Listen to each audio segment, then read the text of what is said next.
2020 Season 4 has been one tale of two championships.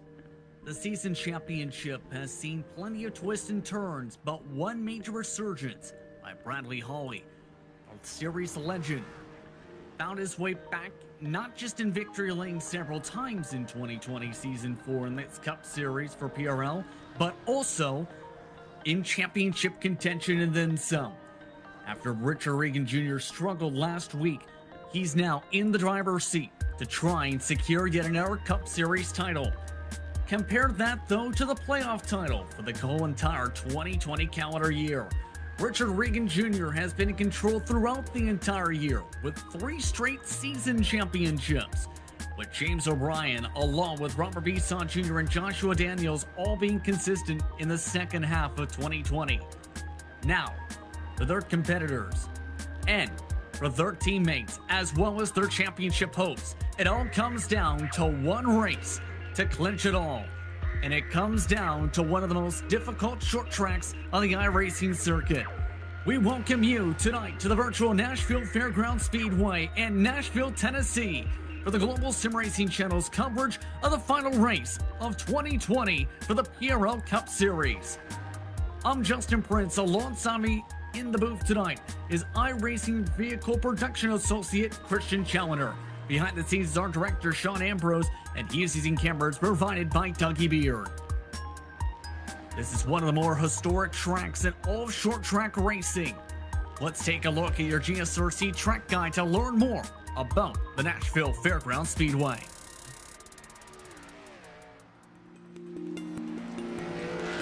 The Waltrips, the Marlins, Bobby Hamilton, Jeremy Mayfield, legendary names in the world of NASCAR. And they have one thing in common.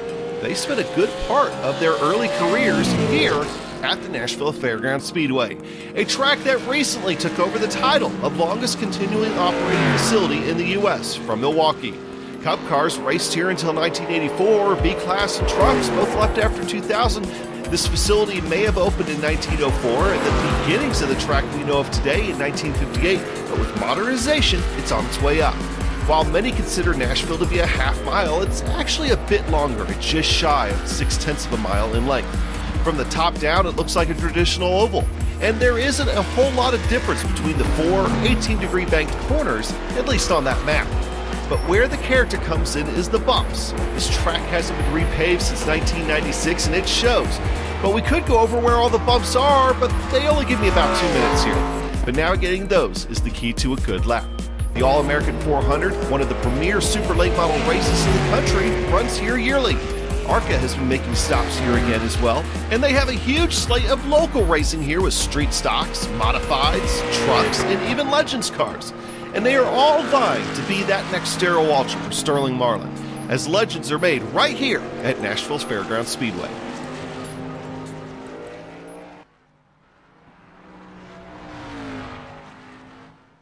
That was a look at your GSRC track guide for Nashville Fairgrounds Speedway. It's our broadcast partner for tonight, Christian Challenger, as we get ready to go racing here at the home of the All-American 400. This is going to be one of the most challenging races these competitors have had in all of 2020, regardless of which series, regardless of which type of car, because this is one of the most tricky cars to drive at one of the most tricky tracks in all of iRacing after being so anticipated in all of 2020. Yeah, this is absolutely an old school style of track, a 0.6 mile track, and it's actually very, very quick for a 0.6 mile track. It's 18 degrees of banking in the turns, dropping to 3 on the straights. Can make getting off of especially turn 2 really, really difficult, and especially with this car, it's not the high downforce car, it's actually the low downforce car with a high power. Very rough track, very difficult car to hold on to at the best of times. Yeah, this is going to be tricky.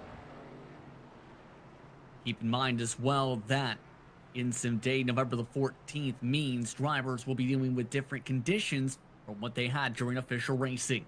Now, let's take a look towards your series sponsors throughout the entire 2020 Season 4 campaign.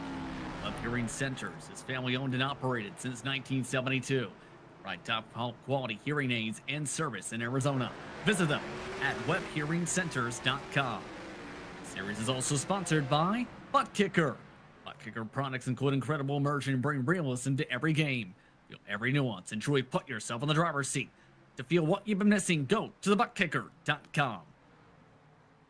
Let's take a look at what you may have been missing heading into the final race of 2020 for the Cup cars. Bradley Hawley enters today in the season championship lead by 21 points over James O'Brien, with Joshua Daniels, Richard Regan Jr., and Robert Bisson Jr. rounding out the top 5. All 5 drivers have found their way to victory lane, but it was Richard Regan Jr. in a disastrous finish at Homestead after being the race leader before having an altercation with lapped cars, which led to him losing a shot at a full season and full calendar year sweep of the titles. For the team side, Athlete Booker Team Hype looking to win a 3rd straight team championship. They come in tonight with a 28-point lead over Wetterback Joey Rolls Racing, with SG eSports, Wetterback Oversized, and Car Ramrun here at top 5. Top 3 organizations finding their way to victory lane this year, with Athlete Booker Team Hype winning 6 times, but 19 top 10s for Wetterback Joey Rolls. There's also the full playoff championship that is decided here today. First of the 4 drivers in the championship 4 come away with the full playoff championship. Richard Regan Jr., James O'Brien, Robert Bisson Jr., and Joshua Daniels are in those positions. The interesting note is, while Bradley Hawley is in the driver's seat for the season title, with the win with Robert Bisson Jr., that bumped him out of contention for the playoff championship. So a lot of mixed and moving parts entering tonight, which leads us to our race details, Christian. So round 10 of 10 of this final quarter season of the year, and obviously the final of the playoff championship as well. 125 laps here tonight, so I don't think we're going to see anybody with any trouble regarding fuel, but I do think we're going to see a number of yellows tonight. So that brings in our next thing of 24-point incident cap. I think it's possible we might see some drivers near that. We have seen them near it at tracks such as Bristol. Fixed setup as always. 100% fuel, so again, obviously no real concern on the fuel there. No fast repairs, though, and I think that's going to be a really big thing. I think we're going to see a lot of drivers picking up damage and have to come down and fix it. And the last thing, that's a real curveball for this, 4 total tire sets for the evening. And I think that's going to really come into play, especially if we have a late race yellow, because tires are going to really matter a lot around this place. That includes the tires on the cars for the green flag tonight. Keep in mind, as we talked about with the cooler conditions, 91 degrees Fahrenheit, the track tip, 81 degrees is the air temp, partly cloudy skies. Again, in sim day, November the 14th, 2020 for these competitors today. Live timing and scoring is available for today's race at GSRC.tv to keep up with your favorite teams and drivers for today's action. Once again, that's GSRC.tv. James O'Brien is at the top of the board with Pat Harvey, Bradley Hawley, Mark Kalin, and Josh Daniels rounding out your top 5. 17 sixes at the top of the mark. Bottom of the board, 18 twos. A very quick racetrack today. To phrase it, James O'Brien mentioned and talked about with a couple competitors how tough this track could be. Yeah, it really is rough. You get thrown around a ton, especially as you're coming through 1 and 2 on the bottom. It's really, really rough down there. I can't even honestly think of a comparable track as to how rough it is. It almost feels like a more old school version of Dover, if that was possible. Obviously not as long a track, but it's that kind of feel. You feel like you're being thrown around like you're on a roller coaster the entire time. And it's understandable then why several competitors in this series ran various official races at this racetrack. James O'Brien ran a few races just a couple days ago. Joshua Daniels has been running several official races throughout the entire week in preparation for this race. And don't forget about the drivers who have competed here in open competition. Seat time here is going to be critical because if you lose, for example, the rear tires or find a way to melt your entire right front tire off the car, like I have the magic power to do so, you're not going to have a good time. Yeah, it's definitely going to be a bit of a tire saving deal. It always kind of turns into keeping the rear tires on with this short track package. Obviously not a lot of help from the aero, and I mean it's just a really tough combination. Talk about road courses with this car being a difficult combination. Well, this is kind of up there in terms of difficulty to just outright drive the track. On a few moments of qualifying, and here's one of the big kickers. Remember that incident referred to moments ago with Richard Reagan Jr. and lap traffic. He is not allowed to qualify as a result of that incident, causing a full course caution. Aaron Hilton, Robert Corson, Derek Schilling, Stacy Hunter also still in do not qualify allowed scenarios for various penalties. So, practice is now wrapped up after almost 3 hours. It's time to show what these competitors can do for 5 minutes to solo qualifying laps. And as mentioned, these lap times can be very quick.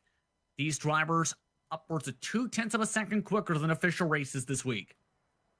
Yeah, track's obviously pretty grippy in here tonight, so they are going a little bit quicker, but I tend to find that higher grip tracks, especially in situations with the short track package, it's sometimes even harder to get the pace out of the car. Obviously, when there's lower grip, you go slower and so on, but when you have a lot of grip on the track, it makes any kind of breakaway of the rear tires especially happen much more quickly and much more suddenly, so we'll tend to see more snap spins off the corner, I think. Take a look at Brandon Adams, one of the first drivers who will set a qualifying lap here today. Bit of a different look, wearing the Swarovski Optic look to his number 43. It's an 18 flat to start, and you can just see how much that back end wants to kick out if you even miss the braking mark by a little bit or over-rotate the car. Yeah, that's the other thing. You tend to think of if you're driving deep, then you're gonna struggle with a lot of push, but sometimes you can actually flip around the opposite way, and the car can be really, really loose under braking. And if you're diving in too deep, you're chasing the rear the entire corner, and then that seemed to be what happened to him right there through 1 and 2.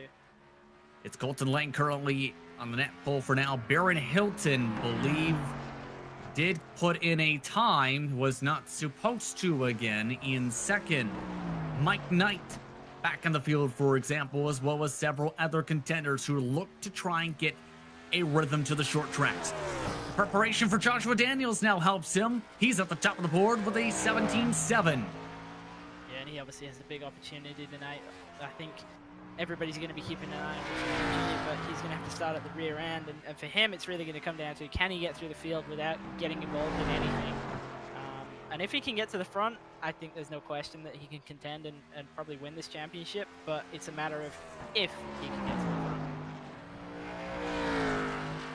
One of the drivers that is looking to carry momentum, you've seen him a moment ago, is Robert Bisson Jr., who is now on his first lap. Came away with his first victory of 2020 in the Cup Series. Is looking to carry momentum here tonight. That got him into the playoff championship race. Yeah, obviously a very strong performance at Homestead last week, and I think it's a different challenge here tonight, but still, he's obviously been putting in the work. He has the opportunity to win the full season championship, so we got to keep an eye on him. Up into P4 to start off, and you see the different lines. Some drivers have been able to get the middle line working in the corner entry, some at the very bottom of the racetrack. His preference, bottom, still about 2/10 off the pole time. Medina, David Wilson Jr., James O'Brien up to second. Just put in a time to put him up towards the top. Well, Chad Brown among your final qualifiers. Rest of the competitors have not either allowed to qualify or hit the racetrack. So at this point, who do you feel are the favorites then for this type of race tonight, knowing how gritty this track can be, how difficult it can be, and how attrition-filled it may become?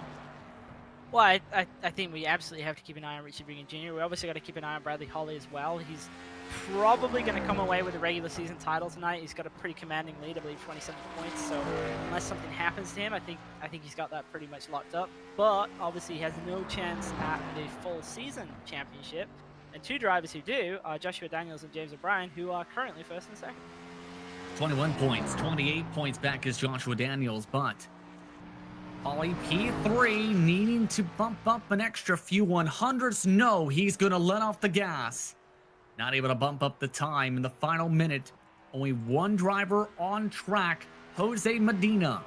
He's the last competitor to qualify, and the interesting mark is taking a bit of a retro throwback to today. Going back to some of the old tight cars today in the Tecate car. Tecate, rather. It's always cool to see a throwback car on track. Right now, 19th position on the racetrack. Have to see how he is in race trim. Regan Jr., again, the only driver not able to set a time. A couple shockers, though, coming up after qualifying as the last competitor crashes.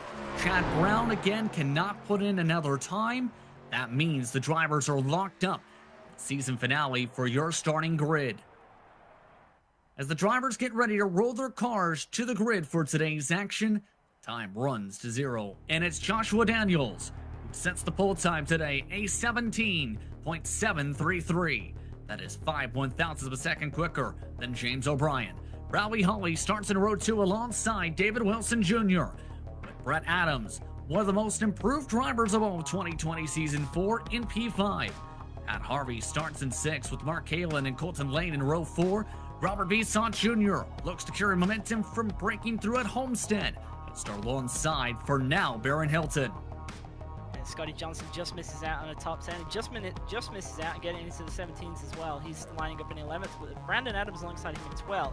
Then we've got Doyle Lawrence and Blaine Adams behind them in 13th and 14th. Charles Sumner back there in 15th with James Durr in 16th. Patrick Cowgill, driver we saw have a pretty strong run at Homestead last week. He's starting in 17th with Danny Cervantes in 18th. And then we have Jose Medina and Greg Corzin in 19th and 20th. 21st spot goes to Mike Knight as the Gen X driver will start alongside Ronald Overbay, who has been having an adventure this week, to put it that way. Here at this racetrack, Chad Brown starts 23rd. Adam Semke, an 18.5, struggles in qualifying, puts him as the final driver on time. Regan Jr. not able to qualify due to causing a caution flag at the last race. Rounds out your 25 entries. Drivers getting ready to go racing for 125 laps, 2 pace laps before they take the green flag for today. Again, your track tip is now 89 degrees Fahrenheit. In sim time, just past 1 p.m., 82 degrees your air temp, 49% humidity with partly cloudy skies. Overall, your keys to victory tonight as all of the drivers electing to immediately make their way to the starting grid. None will elect to try and start for the pits in this one. I would say it's absolutely staying out of trouble for this one. It's It's a very difficult track, as we've said. It's a short track. We know track position's important. We know it's going to be difficult to pass. You really don't ever want to cycle yourself to the back. Obviously, we do have 3 extra sets of tires that they can use. They're going to be powerful, but it's going to be a question as to when you choose to take them. Do you pick them at the right time, so you drag everybody else kind of down with you, or you get a big jump on everybody? What you don't want to do is you don't want to be, say, the only person who takes a set of tires and cycles themselves all the way to the back, because it's so difficult to get through if you do something like that. And to remind you, your championship contenders for the drivers for the playoff championship, it's Ricken Jr. in 25th, O'Brien starts in 2nd, Esau Jr. starts in 9th, and Daniel starts on the pole. Paul, you also start in 3rd, who is your season championship leader. And as long as there isn't any major mistakes, likely clinches the championship with a strong finish tonight. Time to fasten up the seatbelts and go racing from Nashville Fairgrounds Speedway. It's Daniels and O'Brien on the front row. The final race, the PRL Cup Series season, is ready to go green. Hate's car is off. We're underway from Nashville.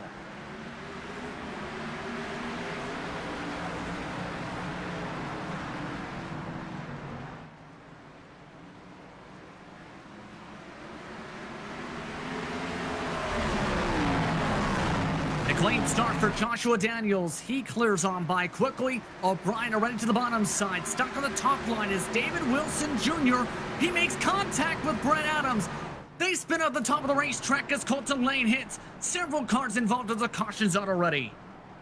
Yeah, that looked like there was just a miscommunication right there on the front stretch, and one car moving up and not realizing they had one to the outside, and they nearly got it back under control, but unfortunately, as soon as you get into one, it's kind of set, you know. Here's a look at the GSRC replay, and again, the preferred line can be at the bottom of the start of the race, and you see there, lines converge with Wilson Jr. trying to keep it off the wall. Adams gets pinballed around Lane, as well as some of the other Adams family racing cars all bumped around here. Let's take a look.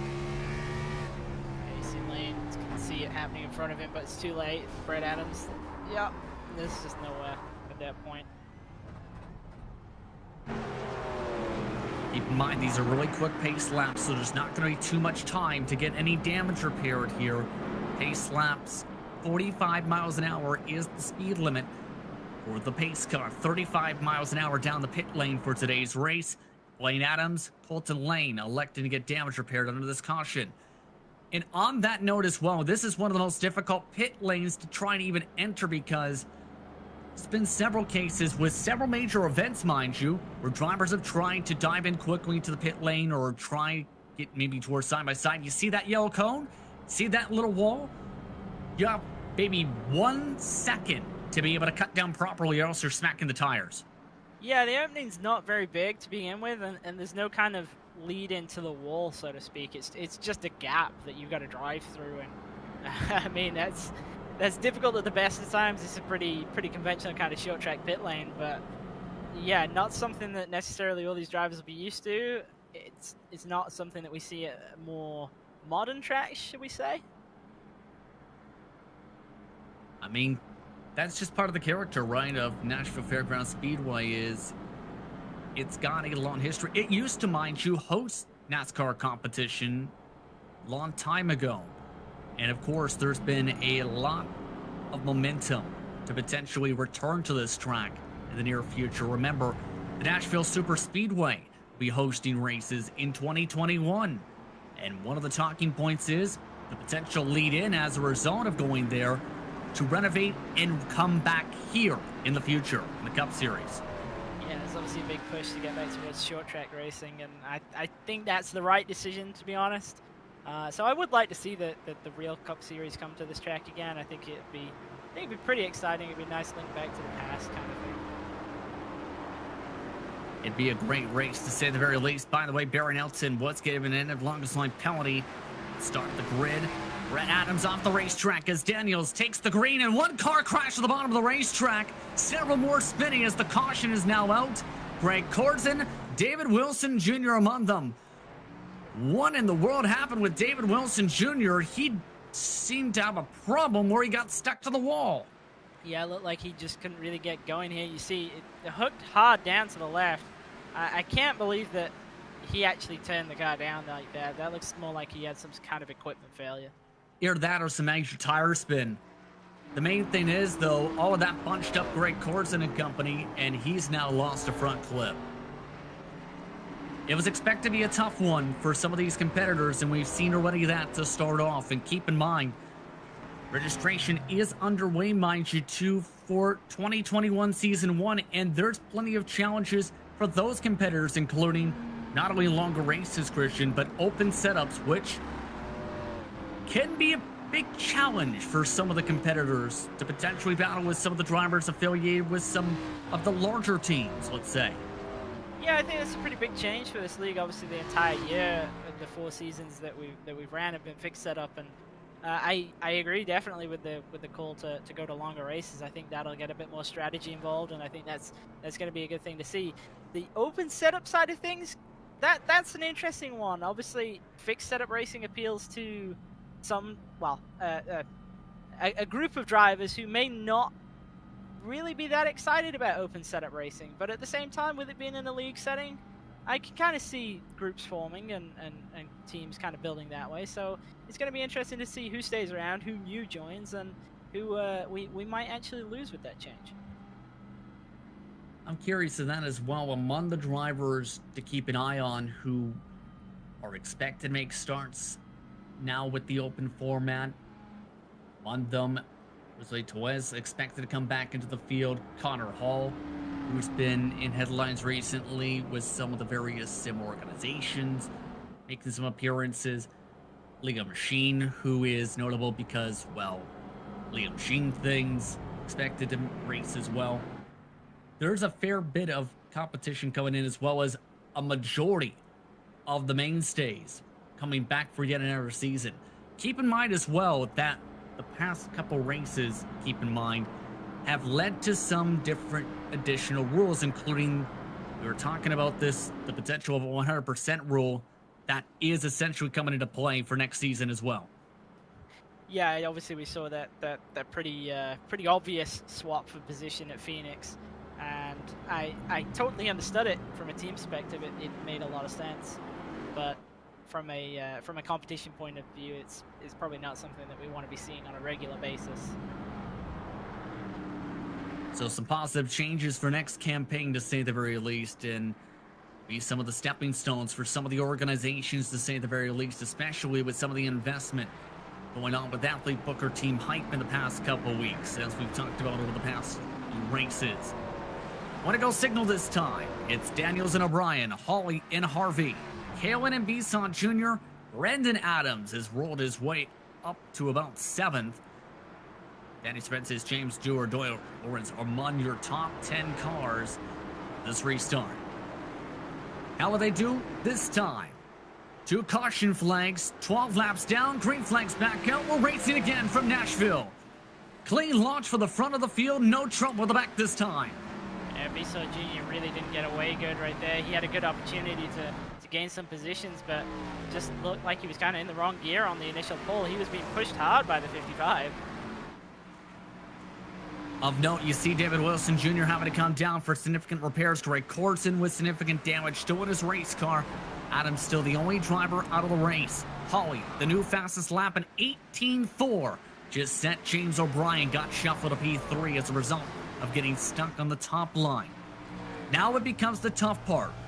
Once you get a few laps in on the tires, it gets difficult to pass. It's like Martinsville in this way, Christian, or Dover, where it can take at least 10 laps to set up a pass on a car unless they make a mistake.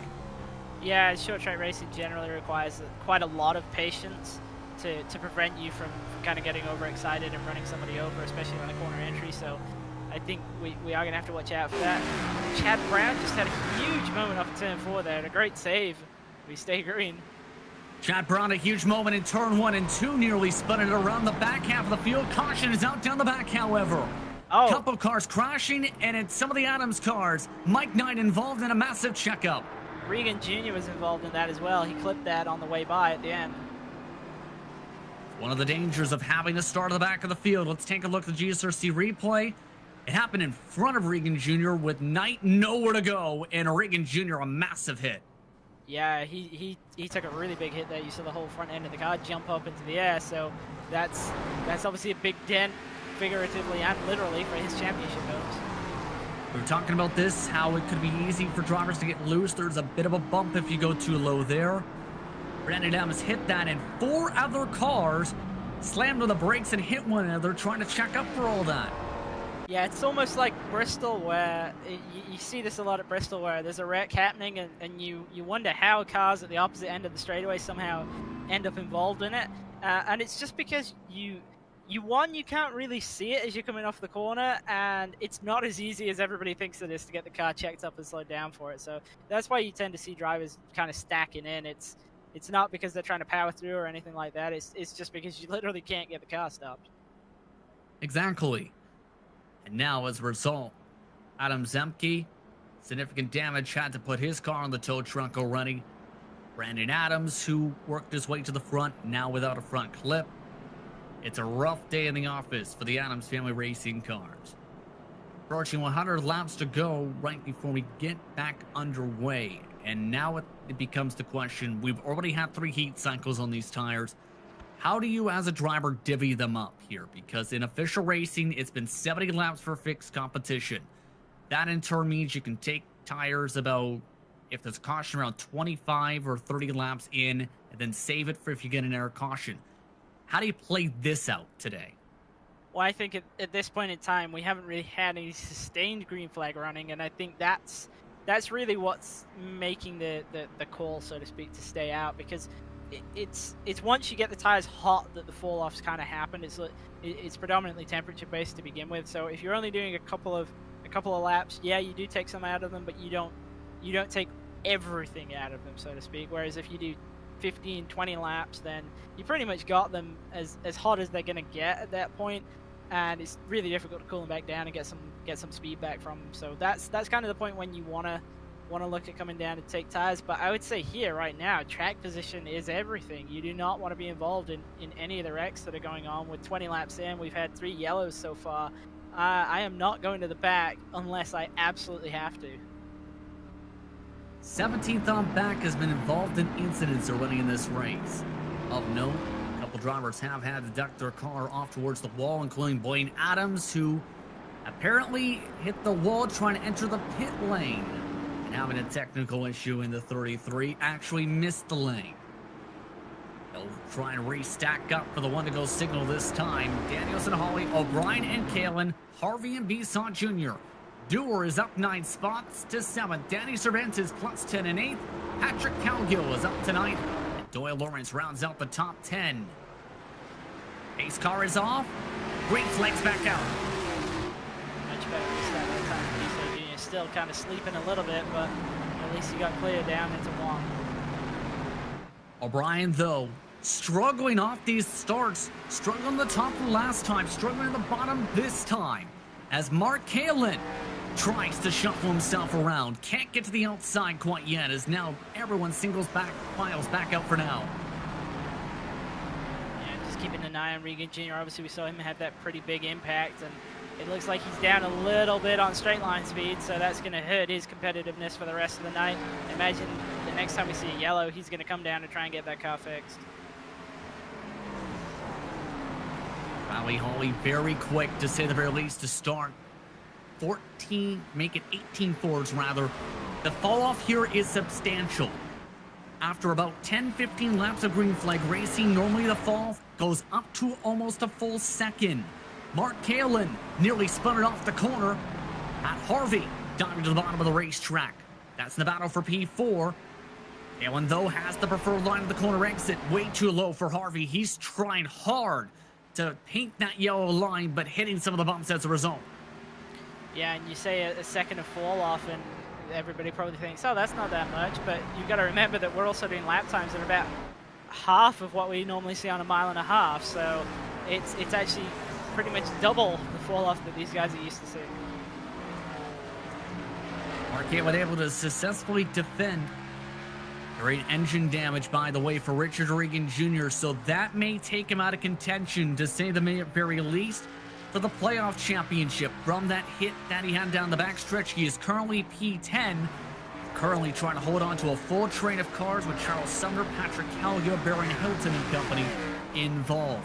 Daniels currently your race leader and your playoff championship leader. Trouble down the front stretch. This time it is Chad Brown. So Chad Brown had some interesting moments early on, and now it looks like he's taking the front clip off the car. So here we go, coming off of turn 4, just a little bit too high, tries to hook it down, and big contact with the inside wall. Yeah, that looked like it was at full speed to the inside wall. By the time he tried to react, he was gone. And now, that engine's gonna be gone. Your first DNF as well, coming in from Mike Knight. And now the question is, how will the strategy play out? Daniels jukes up the field. No one buys it. All our playoff drivers have stayed out. Danny Cervantes, Patrick Calgill, Charles Sumner on the drivers electing to take the risk here, as well as Ronald Overbay.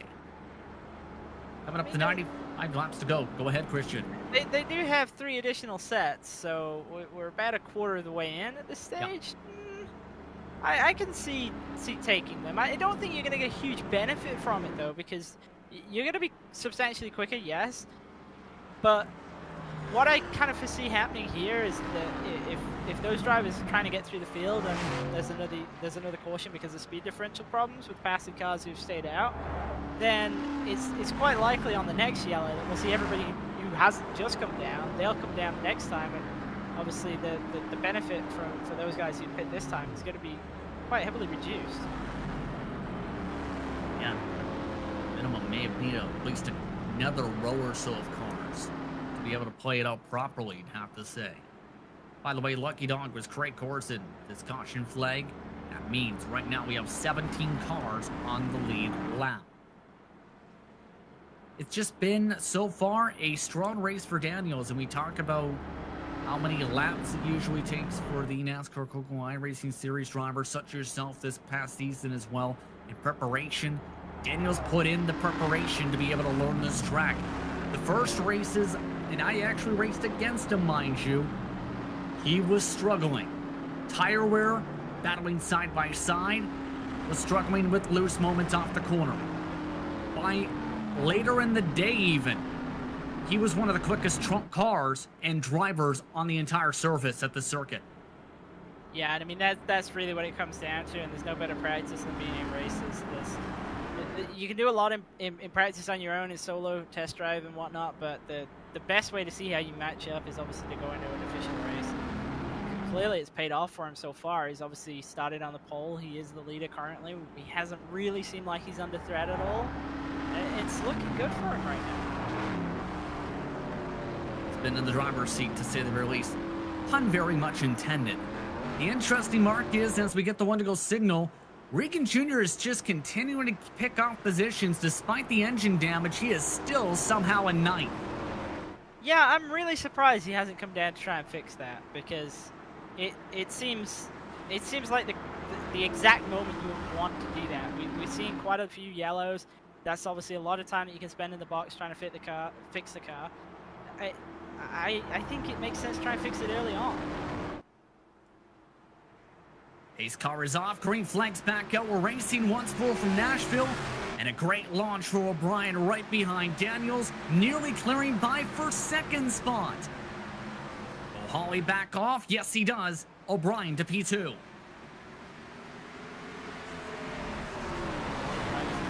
Trying to get to the bottom of the track. Nobody wants to be stuck 2x2, especially off of turn 2. Being side by side really slows you down in terms of exit speed. Good example of that. Mark Kalin has been side-by-side off just about every single start. He's now side-by-side with Pat Harvey. Scraped the wall down the back straightaway. He is trying about a full 2 lanes up from some of the air competitors to get runs off the banking. Yeah, and it will work. It will give you a big run down the straightaway, but the problem is you're going to lose so much in the mid-corner. And there we see Pat Harvey's able to clear him and sweep up in front of him. See right now, Rowley Hawley, as a result of all that scrapping, is already pulled away by a couple car lanes. Colton Lane got shuffled up the racetrack. He's lost several positions. Was inside the top 10, is now back to 13th after losing grip and losing the bottom of the racetrack in 3 and 4 last time by. Of note, Pat Harvey, meanwhile, is coming. He's trying to close in along with Bisson Jr. to the top 3 group. Yeah, we said about tire saving for this track and how it kind of eats them up, and it doesn't surprise me that we're seeing Pat Harvey move himself to the front. This moment for Robert Bisson Jr. is still trying to battle with Mark Kalin as they still scrap. Still can't get quite the run he's looking for. That top line grip eventually, you have to think, is going to fall off and away. Yeah, I don't think we're going to see drivers being able to hold on up there for long. Team Regan Jr. is defending like crazy. He does not want to lose any more track position. He's had Scotty Johnson crawling all over him for the past couple of laps. Scotty Johnson not able to make his way by. Actually lost a position to Doyle Lance there. And that's in the backdrop of all this scrapping you see with Bisson Jr. finally covered by for Mark Kalin for P5. See if we can head towards P8, because the interesting mark is the more they get held up, the more frustrating it has to be as a driver, right? Where you feel like you're faster, but then you have to try and battle with some of the engine damage, just trying to keep it off the fence, or someone who's burned up the tires. And this, as we mentioned, is one track where you can defend for a fair bit amount of time. Yeah, and I mean, I think the goal here with Regan Jr. is to kind of hold on to the point where people start to burn their tires off. I think he's banking on that he's going to be better than most at keeping hold of them over a longer run. So he's just trying to maintain as much track position as he can and wait for everybody else to start falling off. Ollie right now is starting to fall off a touch bit right now. Pat Harvey a full 1/10 of a second quicker last time by. The past 5 laps, he's been half a 10th quicker around the racetrack. Let's check them up a little bit to where they're a full 1.5 seconds back at the moment. This is just kind of playing as Joshua Daniels' hand at this moment. He's got a half second over James O'Brien, and then almost a full second, now is a full second back to Bradley Ollie. Daniel still one of the best times on the track, 19.4s for those. Thing is, though, right now, Richard Regan Jr. fighting for every position and every spot he needs. He is not letting by anyone. They are fighting hard behind. Scotty Johnson nearly got wrecked in all of the aftermath. Danny Cervantes nearly gets hit as Scotty Johnson spins around as the caution's out. Yeah, that was kind of going all the way from turn 4 right there. Scotty Johnson already got out of shape, was down on the very apron of the racetrack, got back in it as he got down to turn 1. He had a bit of incident with Danny Cervantes here through 3 and 4. You'll see that right now. See Johnson just runs up the track a little bit and then cuts all the way down to the apron. Don't think he necessarily appreciated that his rear tires were probably not happy with him when he got down to turn 1 here. And Charles Sumner also with a bit of the help. And a huge boot for Baron Hilton. That's Patrick Calgill also losing grip on the bottom of the racetrack. So, back under yellow. No time to respond. If you're Baron Hilton, take a look. Yeah, that's another one of those incidents where you know it's happening, but there's nothing you can do at that point. Live action, there is various pit strategies coming into play. Majority of the field came in, except for the drivers who have had fast repair, or rather damage repair done, and/or came in the last caution. Yeah, now this is going to be really, really dangerous at this point, because we've obviously got a lot of cars out there that have got damage who have stayed out on their old tires. It's going to be tricky for the guys who've just come down, who've been at the front the entire time. They're going to have to pick their way through this group of cars. I don't think it's going to be easy for them. Danny Cervantes electing to come down the second time around, believe, or at least took a peek at it, being involved in the incident. So it's going to be 5 drivers these competitors will have to try and go around here. Danny Cervantes, Charles Sumner, Patrick Calgill, Ronald Overbay, Craig Corzin. No, Scotty Johnson was also on that strat call on fresher tires, but for obvious reasons is now on another set of fresh Goodyear Eagles. We also had 2 drivers take 2 tires there. Richard Regan Jr. was one of them. He took rights only, and Doyle Lawrence also took rights only. Oh boy. So that's an interesting call. I don't know. I mean, I can understand Regan Jr. wants to be at the front, but I think he's only making the pain worse, if I'm honest. He's out there with now a tire disadvantage and a power disadvantage. He's got no cards to play, except for track position. 2 to go signal in. Yeah, this is going to be something interesting for the race officials to keep an eye on here, because I don't know how they're going to feel if something happens here with this, because tire spin is likely here at this racetrack with the abrasive surface. But as well, the 2 tires, while they hold up to a point, won't hold up for too long in full power, mind you. At this point, if you're Regan Jr., or rather the cars behind Regan Jr., how do you try and get around him quickly here? Because you're likely the race leader, the first one who passes by him, and then everyone else as a result. I think you've just got to kind of commit to any lane that's open. It doesn't matter whether it's the bottom or the top. You've just got to go there. The key anytime you've got new tires on restart is to not lose momentum. As soon as you lose momentum, that's it, because everybody behind you, they'll see you check up, they'll go to the other lane if it's available, and you'll lose the advantage you had on the drivers you were kind of equalized out with in terms of tires. Communication already coming into play. Regan Jr. may let a couple of the cars go. We'll have to see. Pace car is off. Top 5 on old tires. 2 tires for 6th and 7th. Back underway. Clean launch as contact running between Overbay and Regan Jr. Rest of the drivers try and funnel around. 3 wide off the corner. Regan Jr. nearly turned around Overbay. Yeah, and you can see right here the 2 of Doyle Lawrence is also on 2 tires, side by side with the 46 of Regan Jr. on 2 tires. So it's a 2-tire row right there. Joshua Daniels trying to go to the top. He's going to find that Richard Regan Jr. is there. He's going to have to check up. And now a modified starting to hold the bottom as the caution flag is out. That's Mark Kalin, who was sent around to the back of the field for the caution. And see, that's the difficulty of having a lot of guys who've taken tires versus a group of guys who've stayed out, or even some on 2.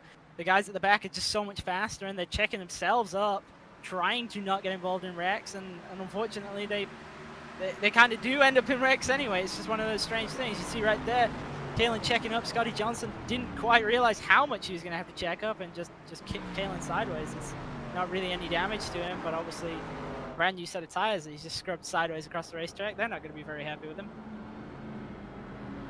Now already has burned up 2 sets in the pit lane. Greg Corson, by the way, coming in for expected reasons due to, well, for 1, no front clip. For 2, the radiator, I believe, is actually scraping on the racetrack. Now this gets to the interesting mark. A couple times this season, it has been where drivers have had to deal with potential time factors. That may come into play at the rate we are currently going. We're not at that per se warning, yes. But if we continue to have cautious precautions, there's a chance we don't get to 125 laps here.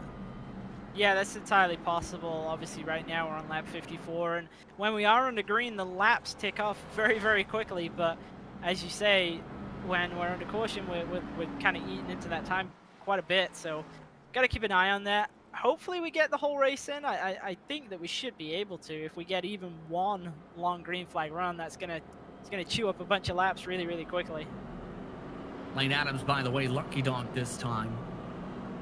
First driver on 4 fresh tires is Daniels. The first on 2 tires is Regan Jr. here. So this is going to really help as a result of the time of the caution flag to Daniels to potentially retake the race lead quickly. It's just a matter of, though, Ronald Overbay had a big time amount of trouble off that launch to the point where there was the bit of the tire spin, and it just bottlenecked the whole top line. Yeah, I don't think Daniels is in a great lane here. Obviously, he's got Overbay in front of him. Overbay didn't get a great restart last time out. He actually checked Richard Regan Jr. up, so he's going to have to watch out for that. I mean, there's nothing you can really do. It's a tight track. You're lined up as you are kind of thing, so just got to make the best of it. Hope he gets away well, and if there's an opening, then try and make it happen. I think really what we're going to see is he'll be side by side with Richard Regan Jr. at best coming off of turn 2, and he'll try and out-drag him down the straightaway and cut in front of him as they get to turn 3, if that's available. Coming up to 69 laps to go, expecting the 1 to go signal this time by, again, it's Cervantes still in the race lead. What about racing competitor looking to hold on to the Maverick machine? Then it's Charles Sumner, the Tropicana car. Tropicana worker will try and start on the outside of row 1. Patrick Cowgill starts in row 2 alongside Overbay. Then it's Regan Jr. starting alongside Josh Daniels. Well, Lawrence O'Brien, Holly Harvey, your top 10. Main thing is, how will the competitors play this out? We are still under halfway through this race. 68 laps to go. Pace car is off. Cervantes in control of the field. Green flags out. We're back racing. It didn't elect to hold him, but there we got a 3 wide on the restart almost immediately.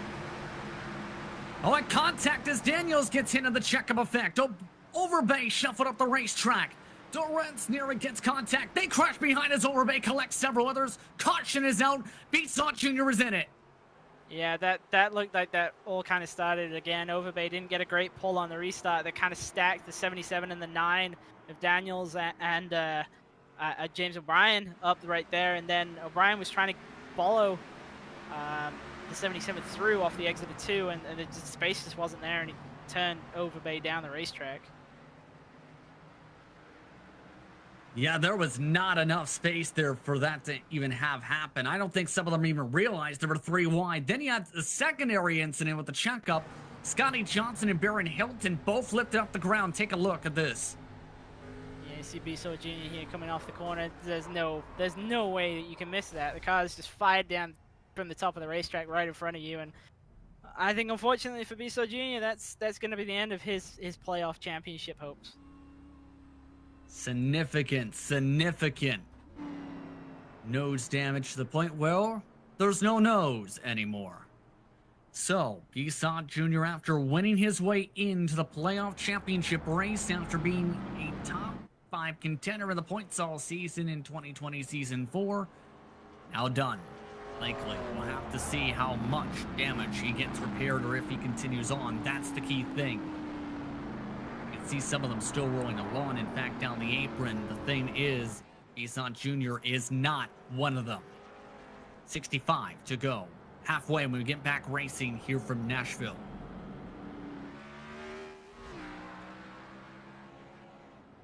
I believe it's a good time. I believe we have Adam Young who is standing by. He is one of the race officials, and he's made some starts throughout the Cup Series this season. Adam Young, do you have a copy? Hey, Justin, got you loud and clear, buddy. Adam, glad to hear you once more. Your thoughts from officiating's perspective on what's been an interesting race so far? Yeah, a lot of it's just been cut and dry. I mean, I've seen a lot of self-spins. I mean, we all have that kind of figured that we probably would here with the Cup cars in Nashville. Seen a couple that we're going to have to take a closer look at after the race, including the one that you guys just saw. But, you know, a lot of people going after it. Final race of the season and all, final race of the year for the first year-long championship in PRL. As well, next season it sees a lot of changes. We talked about it a little bit ago. What came through with some of the major changes for the PRL Cup Series for next year? Yeah, see, I'm really excited about it for next year. You know, it's making the changes that I think are right. You know, we're going to go for longer races. We're going to add 30 minutes onto the races, which is going to be great. You know, there's also the fact, too, that we're going to open sets. You know, iRacing's made the change where they're putting a lot of, you know, more additional open sets out there for people to kind of get a good basis off to start. We're going to take advantage of that. And I think it's going to open it up to be really competitive next year. And also, guys, going to have to take care of equipment a little bit better as well. I mean, a lot of procedural changes that we're going to do. It's going to be very interesting, I think. I think we'll see the first couple races in December and January, people trying to feel it out a little bit. But it's going to be an exciting 2021 for PRL Cup. Getting ready to go back underway. 62 laps to go. Danny Cervantes brings us back to green. Regan Jr. with a great launch on the bottom side. But Daniels gets blocked off on the bottom side. Again, that is your current playoff lead at the moment. As Richard Regan Jr. tries to take away the race lead here, Adam, the main thing here as well is for some of these drivers, like say a Regan Jr. or some of the others, they do have some support from major organizations in sim racing. How do you feel some of the other teams are going to adapt to that with the open setup format? Well, I mean, we got the same with riding shotgun. I mean, I know I'll try to be out there. Oh, looks like we got another wreck hit. Doyle runs around for the caution flag, the number 2 car. With a significant hit, we're back under yellow. 60 to go. Had a lot of checking up happening coming off of turn 2 there. The 9 of James O'Brien was trying to make his way forwards, and they were all kind of checking behind him. See Lawrence on the top side here. O'Brien going to the bottom of the 60. And then the 60's trying to go into Cowgill as well, and they saw checks up in front of him, and Lawrence just actually self-spins off the corner all on his own. Puts us back under yellow, and another driver significantly damaged. By the way, 3 wide doesn't usually work here. Patrick Cowgill electing to come in. But back to the point, Adam. You were discussing with riding shotgun, for example, your expectations again for some of the teams as they transition to open teams. I'm going to blame the fact that I even mentioned riding shotgun for Doyle having problems right there. We'll just say that was karma. But, yeah, so we're going to have a little bit of support on our end. I mean, some of the other guys, though, I think they might be trying to team up with other teams and maybe try to even with each other to try to get a little bit more support. We've got a month before the next race, and that's going to be a lot of time, I think, for people to try to learn. One thing I've noticed about PRL is, in a lot of ways, we're a big family. We'll try to help each other out as much as we can as well. So it's going to be a transition for everybody. Looking at some of the drivers coming along, majority of your competitors, in fact, just about all of them, expected to return. Who are some of the ones who you've seen come in that caught your eye as an admin and as race officials? Well, of course, Richard Reagan, he's going to come out. He's going to be a favorite again next year. His biggest problem, of course, sometimes just got to keep the nose clean, and I think that he's doing a better job of that here lately. He's going to be exciting to watch as we go into next season. And also even his teammate back there with James O'Brien. I think they're going to be a force to be reckoned with for next year. Always got to talk about Brad Hawley. Of course, he also admin too. The real guy too that I really, if you just stay consistent, and I also think the same in the truck series as well, is going to be Charles Sumner. He's starting to be able to get back to the point where he's able to put down consistent top 10s. And with a season-long championship, I mean, look at Terry Labonte, 1996. How did he win that Cup championship? Top 10s. And that's going to be the kind of consistency I think is going to win this thing next year. You mentioned riding shotgun as well. What's kind of things been like over there? Of course, you made some starts this season for that respective organization, or you had some adventures. What's it like over there for you? Oh, we're just as fine as we've always been. I mean, we're a good cohesive group. We've had a few guys that just felt like the truck series was more fun. Just kind of, and also time limitations, particularly for myself. I mean, as you guys know, with my GSRC stuff too, time has been very hard for me, but that's going to open up for me again in the beginning of the year, and I'm going to be able to get back up to the Cup Series. We'll give some Doyle some support, Stacy some support, and I think we'll be making a return to the Cup Series. Coming back to green once more with 55 to go. Adam, anything else you'd like to say before we get back rolling? Just that we're looking forward to next season. 2021 is going to be a great year for PRL. Thank you very much for the time, Adam. Maybe we'll talk to you later. Adam Young, race official and driver of the PRL Cup Series. As we're back on our way, Regan Jr. has been massively aggressive, Christian, since he's taken the race lead. He has hard blocked Joshua Daniels several times over. Yeah, we've seen pretty much every restart where Joshua Daniels is behind Regan Jr. Regan Jr. is not giving him any lanes at all on the racetrack, and I can understand he's trying to just play track position and whatnot, but it's going to get to a point where Daniels is not going to be denied taking that lead. He's getting to the top of Regan Jr. right now in 3 and 4. Former teammates for Athlete Booker Team Hype. Sim Pit car with a great run, trying to keep it up on the high side, just can't get the grip for the apex. And Regan Jr. cannot keep this up for too much longer, you'd have to think. There it goes, Daniels to the bottom side. Regan Jr. trying to keep it up to the middle. Daniels trying to take the race lead back. Just about gets it done as Regan Jr. pinches him. Near contact as now he pinches him to the bump. Retakes the lead. Yeah, I think if I was Daniels, I'd still keep trying on the bottom. I don't think I'd ever want to be the outside of Regan Jr. at this point. I think the bottom is clearly going to be the way to get by him. He's also got everybody coming up behind him as well. Holly's just kind of sitting here in third, watching this unfold right now. And there it is. Daniels gets clear, full on the apex that time. Regan Jr.'s tires starting to go off as Bradley Holly now goes underneath. So, move Daniels into the lead for the playoff championship while Regan Jr. tries to keep all the track position he can with under 50 laps to go. And this is where I really think that Regan Jr. probably should have come and fixed his damage, because he's just not going to be able to do anything at this point, and especially now if he tries to fix the car, he's going to go all the way to the back. It's going to be even harder to get back to the front. That's by his teammate James O'Brien, but checks up Pat Harvey in the process. All of that is allowed a half a second gap for Daniels. See Regan Jr. still not letting anyone quickly go on by. So already those were the air. Go ahead.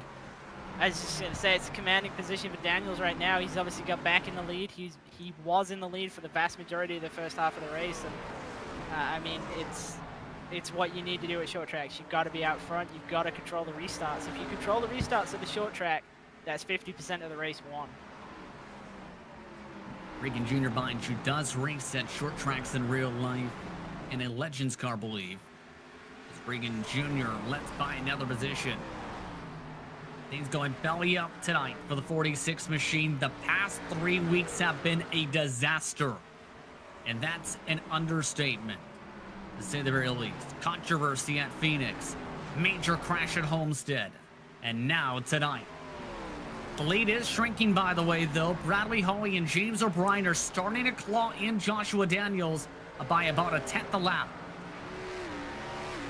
I think the best thing for Daniels is actually if he gets Holly and O'Brien trying to fight each other. See Regan Jr. continuing to struggle on the track, but again, the race lead is within under 0.3 of a second. Last time by Bradley Holly, a 19.176. Daniels, a 19.244. So the pace is up there. Compare that to Regan Jr., a 19.6. Yeah, Regan Jr. obviously has the lower power version of the car tonight, and he's only got right side tires, so he's not really got anything that he can pull out at this point. He's just got to roll around and kind of hope for some luck. And I do feel for him, because obviously tonight, yeah, the penalty that kind of was on him, obviously it was assigned to him by the league of starting in the rear of the field. That was his doing, but getting involved in the incident coming forwards, there was nothing he could have done there. It just happened to be in the wrong place at the wrong time. Taking a look back at the choo-choo train, and Daniel's starting to lose grip, and now they have a caution. Ronald Overbay brings us back in our yellow. It looked like Overbay just spun off of turn 4 on his own right there, but we'll have to wait for the replay to check that out. It's been a common occurrence, right? And he's been losing some of the back grip all race. See with the GSRC replay, he'll be off turn 4. Near identical to what Chad Brown did. Yeah, it's pretty easy to do. Obviously, see him a little bit high, but still kind of in the middle, and just loops it straight down into the inside wall. Surprisingly got less damage than what Chad Brown got. Chad Brown was DNF'd from his collision with the wall. There were 5 drivers out. Laurent, Bisson Jr., Scotty Johnson, Chad Brown, Mike Knight. Again, we're seeing mixed strategy with 40 to go. Danny Cervantes, Charles Sumner coming in for scheduled pit stops this time. And here's the thing, the time factor is starting to creep in. We are approaching about 15 minutes on the clock.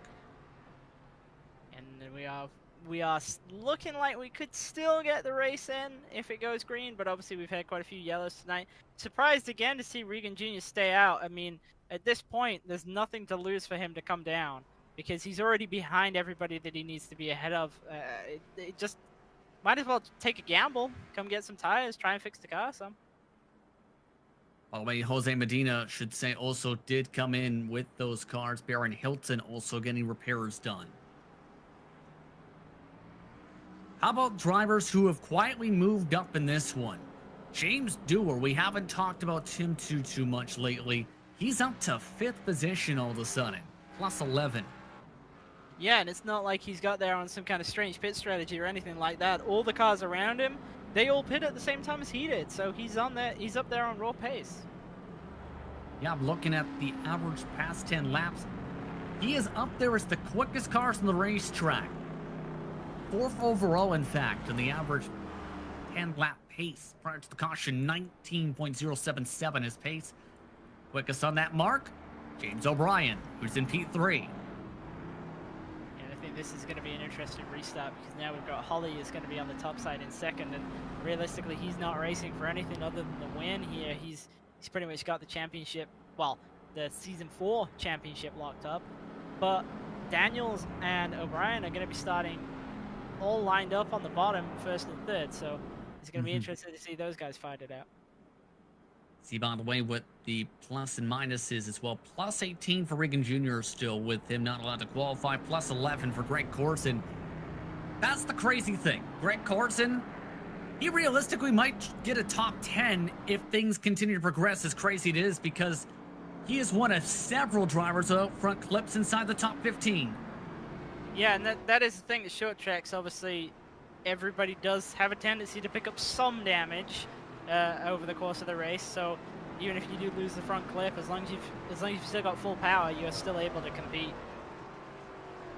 Currently, your class leader in that regard is Colton Lane in P6. Also, on the lead lap with him and up the front clip is Brandon Adams, who is on the outside of row 5. Pace car coming off the turn 3 and 4. It's Daniels and Holly, O'Brien and Harvey in the first 2 rows. Green flag set, we're back racing. 36 to go, and Lane is around. We're quickly back under caution. Yeah, that looked like Lane got turned around. I think it was actually Mark Kalin who looped him around. Well, if he didn't already have a bit of damage to that front, he definitely has a lot more now. Let's take a look. And yep, exactly what happened. Yeah, it looked like Kalin was expecting Lane to get away a little better than he did, but the modified, it just doesn't have the power that an undamaged car does, and unfortunately for Colton Lane, gets dumped out of 6th, well, out of row 6 right there. And just has to smash the gas as well to make sure he doesn't get hit by a couple others. We're back in our yellow. So time definitely now a likely factor at the rate we are now progressing here. And this is now to where it can be a concern, right? Where the track position we talked about the importance of, drivers might not be able to actually come in and pit really unless they want to take a massive gamble here, because they might not have enough time. Well, that's where there's actually an opportunity for somebody to try and come and steal this race win, because everybody in championship contention is not going to come down.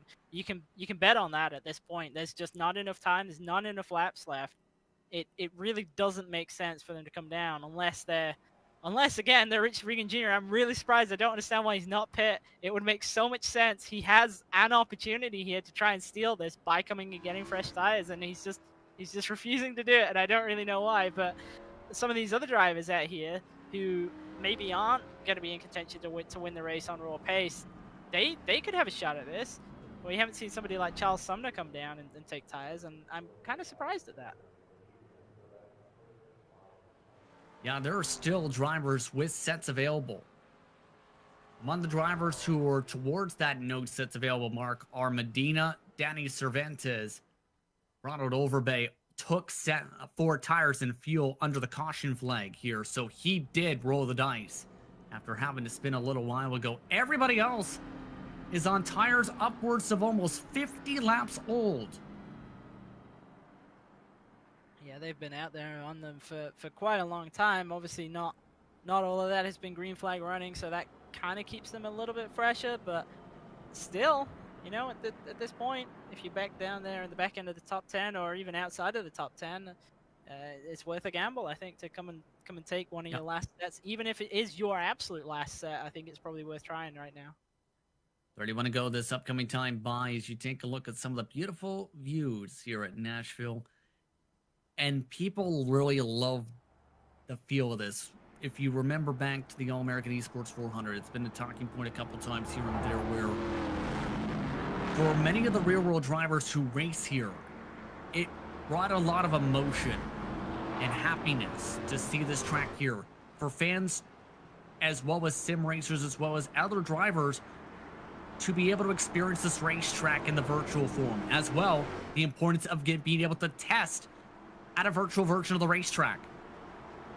Yeah, absolutely. I know it's a track that's been quite heavily requested for quite some time, so it's really cool to see it on here. It's definitely its own unique track, and I think it's gone down very well, and I think most people are enjoying it. Drivers today looking to try and enjoy a closing run. 30 laps to go, back underway. Lane launch this time as Daniels playing hard defense as Bradley Holly got a good launch. And Holly able to slot in. And not, well, actually going to the outside of Daniels. Got a really good run off of 2. He's going to be level with him into 3. Holly might have a shot here to take away the race lead. Tries to pinch down. Bradley Holly to the point. He leads the first time tonight. Daniels charges back for the race lead once more. Tries to avoid the dip on the racetrack. Does. Drag race down the backstretch. Yeah, Daniels has got to get this back. He has to be scored as the leader if a yellow comes out, because if he isn't, then it makes him completely vulnerable to James O'Brien, and he does get it done. Locks hard to the bottom of the racetrack there on the SimPit machine. I'll wait for Winneback Jelly Rolls Racing, still trying to get to the outside again. Can't quite get there once more, as O'Brien still is all falling behind this. 27 laps to go. Top 5 all bumper to bumper. Yeah, there's no way that Joshua Daniels can really let up at this point. I know he probably wants to try and cruise while he's out in the lead, but Holly wants to win the race, and obviously he's got James O'Brien there still in with a chance of winning his championship. Pat Harvey's there trying to get this race won. There's no let up. He has to go. He has to push. Oh, we now trying to change up a line here. Go to the very top of the racetrack towards the bottom. Doesn't quite work. And it can work at times, Christian, in the super late model. Not so much in the Cup car. Yeah, it's all about just getting a big run off the corner and giving you an opportunity into the next turn with some momentum. But now he's vulnerable to James O'Brien. O'Brien's going to be looking to get by. He needs to get by for a shot at the championship. He's still not backing off. Keep in mind, drivers have not been afraid to use the bumper. There's a reason Daniels' bumper has a divot in it. Holly leaves the bottom open. O'Brien dives into it. The 184, though, still holds on with the drift. Yeah, O'Brien's going to be looking again into 3, though. He sends it deep this time, almost goes all the way to the middle lane. Think he nearly spun it around to the bottom of the racetrack. He charged so hard. Shuffle back to P3. And he's got to get this pass done to have a chance at getting by Joshua Daniels, even if it's just a chance, because right now there's nothing. He needs to make this pass. He needs to have the opportunity to try and run Daniels down. There's that error peak once more. Holds on towards the quarter panel, and another squeeze from Holly. O'Brien nearly gets towards the back bumper, dives it in yet again, and this time nearly gets to the door. The frustration's starting to settle in. I don't know how much give and take they're going to have at this point coming to 20 to go here now. Well, it's getting less and less every time, and you can see right there on the onboard how much both of them drove in, because they were catching Daniels in the middle of the corner right there. O'Brien now having to reset, trying to get that run off of turns 3 and 4. That line has worked at times throughout the week in the Cup car. Not close enough this time for it yet. Here's the concern: if O'Brien heated up the tires, it might take him another 5-10 laps to even try another move, and he might not have that. Instead, he tries to move him. Holly holds onto the grip. O'Brien dives to the bottom. Holly now lets him to the inside. Not giving it up easily, though, as Holly now drifts into 1 and 2 and loses the spot. I will say I'm not usually a fan of contact passes, but that was pretty much as good as you can do that. That was actually a really nice move. A clean-ish bump and a run. No trouble with Holly. Holly, though, for the most part, still has heated up tires as a result of the slide. 17 to go this time. And the top 2 for the playoff championship is Daniels and O'Brien. O'Brien needs to get to Daniels for a shot there. Winner take all in that regard. And if Daniels has got anybody in watching this for him, they've got to be telling him that he cannot let O'Brien get to his bumper after seeing what he's just done to get by Holly. We know that he'll use the bumper to make the pass, and Daniels just has to be out of range. He just has to be far enough ahead that that's not an option for O'Brien. About 0.4 of a second. Might need a little bit of luck right now, as keep in mind, Holly is in the midst of side-by-side battling behind us for third on back. But it's looking like for the onboards. You see O'Brien trying to cool off. Compare that to Holly. He's trying not to set the tires on fire.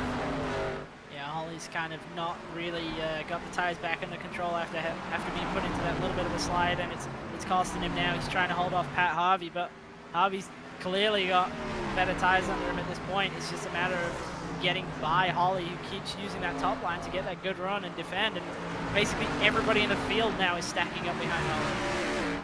To the point where you've seen James Dewar is having to defend to the top of the wall. Colton Lane has found a backup clip and is trying to go 3 wide off the top. That's not going to work as Harvey dives to the bottom. 2 big battles going on as O'Brien is, mind you, dropped off by about 9/10 now for the race lead. Holly scored in third last time. Yeah, Pat Harvey's got him now. Holly's washed up the racetrack all the way to the top. Charles Sumner's actually getting under Holly now as they come off of turn 2. Charles Sumner is clear of those cars. It's talked about a little while ago by Adam Young, the consistency, but it's Greg Corson who shakes it all up. Caution is out, and he's rolling down the racetrack. Right in front of the leaders, and this changes a lot. With the time so close, this may mean one more restart to decide the championship. Yeah, this is pretty rough. Obviously, if we go back green, there's going to be under 10 laps to go, and regardless, I don't see us being able to get that in before the time limit. But even if we did, obviously a huge wreck right there, turned straight up the racetrack into the fence. A rough break for Greg Corson. Ends off his night, but this may have been exactly what O'Brien needed to have any sort of shot. We talked about that event that happened in October. Christian, that came down to a 1-lap shootout and a bump and run 3-wide finish to decide that one. How do you think this plays out, especially since, as you can tell, no one's going to take their tires here? Well, yeah, nobody's taking the tires at the front, but this has got to be an opportunity for somebody. I can't believe that even this late on, nobody is willing to roll the dice and come down and take tires. It's to the point where drivers are even losing time and potentially nearly getting themselves into lap down like Blaine Adams there at the bottom of the racetrack with pit lane closed warnings. By the way, Brendan Adams among your drivers back at the lead lap as a result of the caution flag. So in other words, again, to recap, Daniels and O'Brien are competing not just for the win, but for the playoff championship. Whoever finishes the first out of them wins the title. Regan Jr. has an outside shot, but he is in P11. Will need a ton to happen between the top 2 fight, to say the very least. Then you have Bradley Holly, who has, as long as he stays clean here, clinched the championship for 2020 Season 4, his first title since 2019 after 3 straight for Richard Regan Jr. In other words, lots still on the line in some regards. For others, just keep it clean and hope that things don't become a fireworks brigade. Yeah, I do believe that we will get back green here, but like there's just under 3 minutes left on the clock. Very tight, absolutely. So, drivers will line up, lights are out on top of the pace car. This may be the final start of the race. Daniels and O'Brien start in row 1, Holly and Harvey row 2, Dewar and Sumner row 3.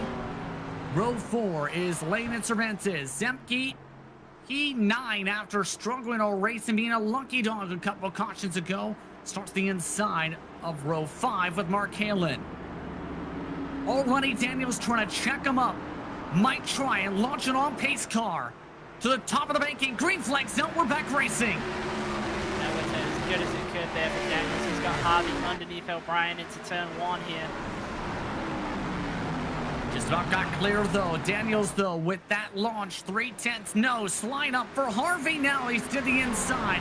O'Brien does not need this for his championship hopes.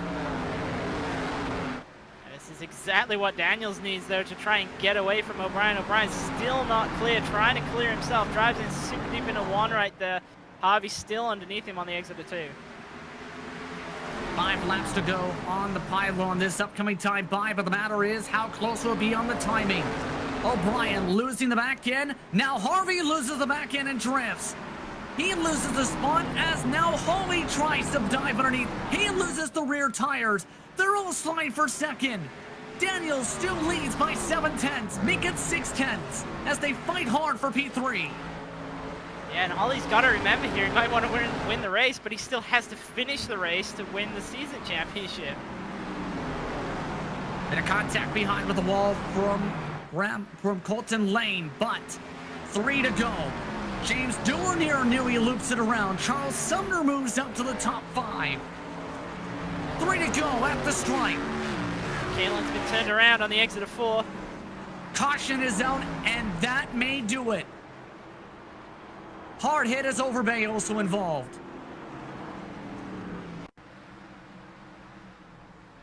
See that up ahead, that group of Dura and Zemke all checking up.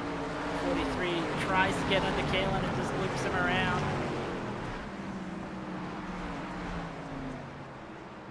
Massive contact here as time will run out as a result of the caution flag.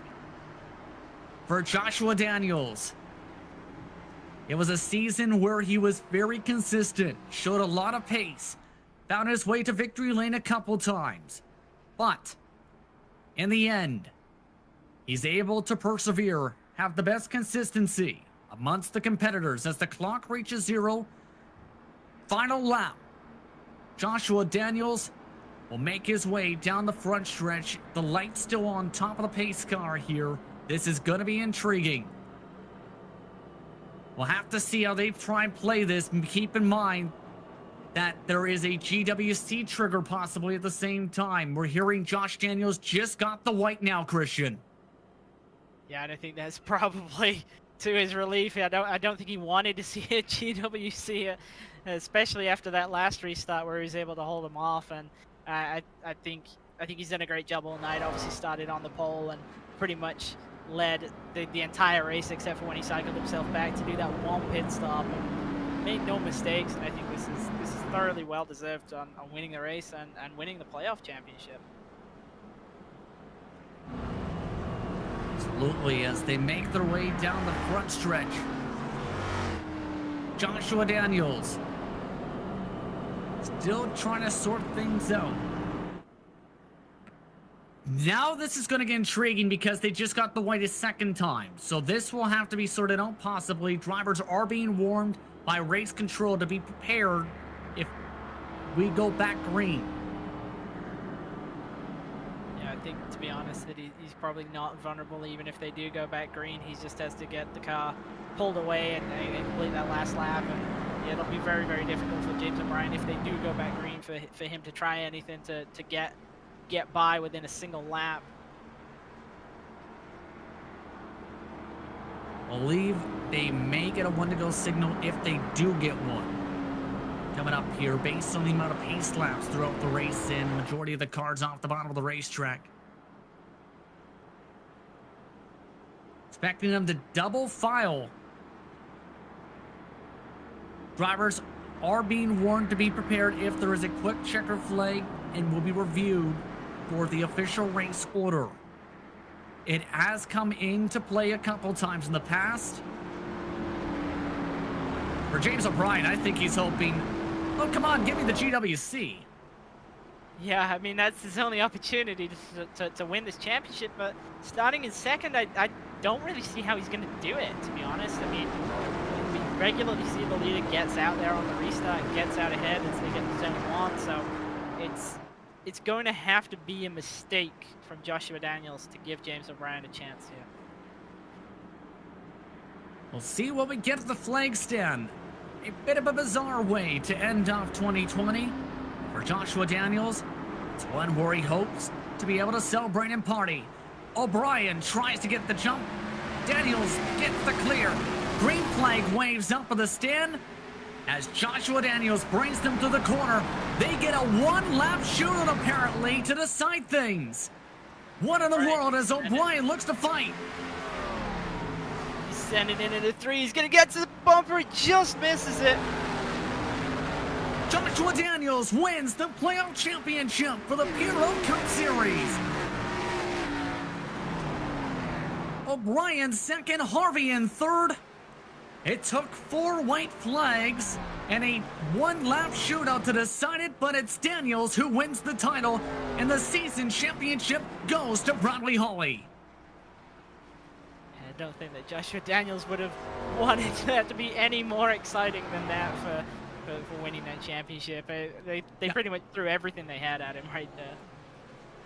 And just to make sure he turned an extra lap on top of it before he celebrates. And to say the very least, Daniels said on the radio, his day has been made. He gets to burn down on the front stretch as the champion.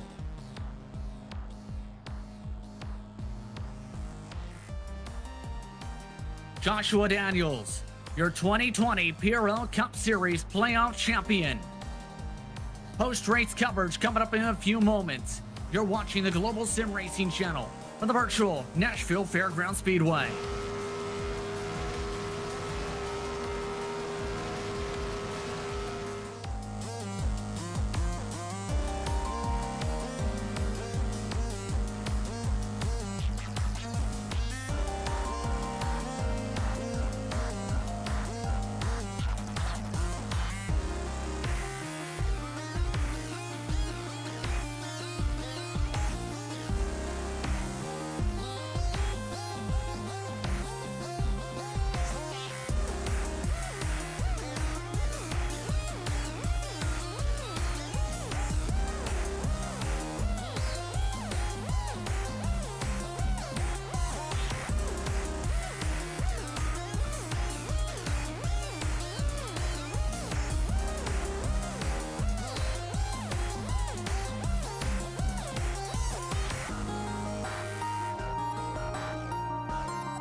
Welcome back to the virtual Nashville Fairgrounds Speedway for post-race coverage of the PRL Cup Series' season and finale for 2020, where it's Joshua Daniels who wins the playoff championship after having his most dominant performance of the entire year.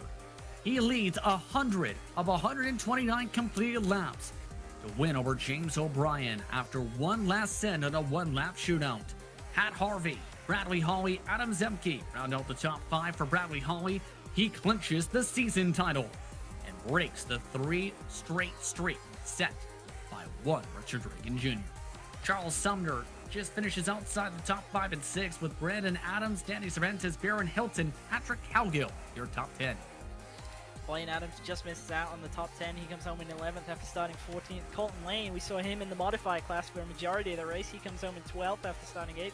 James Durr, we saw him feature in the top 10 and even the top 5 at one point in the race, but unfortunately slipped all the way back to 13th by the flag. Jose Medina, we didn't talk much about him tonight. He comes home in 14th. Richard Reagan Jr. had to start at the very back of the field, never got to the front, picked up damage, and really his race was kind of done from that point onwards. Unfortunately for him, he comes home in 15th.